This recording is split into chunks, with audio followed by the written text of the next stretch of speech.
بسم اللہ الرحمن الرحیم. قال رسول اللہ صلی اللہ علیہ وسلم لا يدخل الجنة قاطع.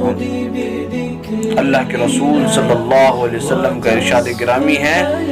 کہ قطع رحمی کرنے والا، رشتہ داری کو توڑنے والا جنت میں داخل نہیں ہوگا.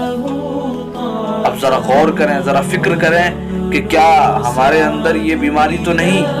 کیا یہ بیماری ہمارے خاندان والوں میں تو نہیں، یا ہمارے دوستوں میں، ہمارے جاننے والوں میں تو نہیں کہ ان کے اندر یہ بیماری ہے کہ وہ ہمیشہ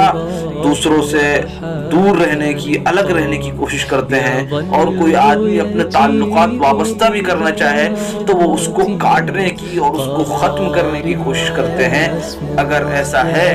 تو اس وعید کو دیکھ لیں اور سمجھ لیں کہ اللہ کے نبی صلی اللہ علیہ وسلم نے ایسے شخص کے لیے پہلے ہی وعید فرما دی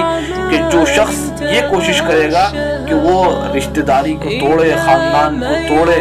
تو ایسے شخص کے لیے جنت میں کوئی جگہ نہیں ہے اور